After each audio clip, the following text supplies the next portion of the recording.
राधे राधे दोस्तों। पद्मिनी एकादशी व्रत कथा जानने से पहले हम यह जान लेते हैं कि व्रत की विधि क्या है और इसकी पूजा कैसे करें। अगर आपने हमारे चैनल को अभी तक सब्सक्राइब नहीं किया है तो प्लीज़ जल्दी से सब्सक्राइब करें। तो चलिए दोस्तों जानते हैं, पद्मिनी एकादशी के दिन यह व्रत कथा का पाठ करने से पुण्य फल की प्राप्ति होती है। विधि विधान से भगवान विष्णु की पूजा के साथ पद्मिनी एकादशी व्रत की कथा भी सुननी चाहिए।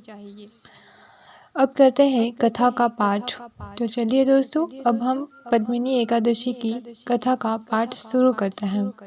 पौराणिक कथा के अनुसार त्रेता युग में एक पराक्रमी राजा कृतवीर्य था। राजा की कई रानियां थीं, लेकिन फिर भी उसकी कोई संतान नहीं थी।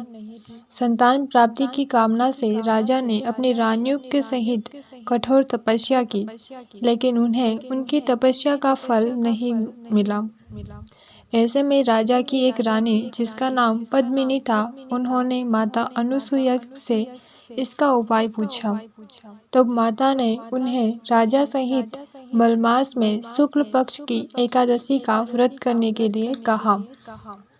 माता अनुसुईया ने रानी पद्मिनी से कहा कि मलमास हर 3 साल में एक बार आता है।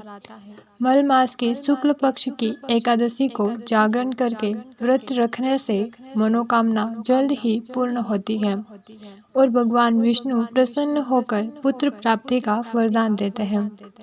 फिर जब मलमास आया तो रानी पद्मिनी ने एकादशी का व्रत रखा।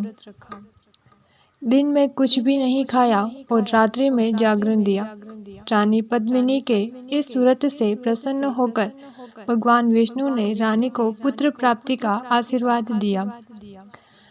भगवान विष्णु के आशीर्वाद से रानी गर्भवती हुई और 9 महीने बाद एक पुत्र को जन्म दिया। वह पुत्र काफी बलवान और पराक्रमी था। तीनों लोकों में उसके पराक्रम का प्रपंच लहरा रहा था। ऐसे में पद्मिनी एकादशी व्रत करने से संतान की प्राप्ति होती है और व्यक्ति को वैकुंठ प्राप्त होता है। तो दोस्तों, आपको हमारी कहानी कैसी लगी कमेंट बॉक्स में कमेंट करके ज़रूर बताना, और चैनल को अभी तक सब्सक्राइब नहीं किया है तो प्लीज़ जल्दी से सब्सक्राइब करें।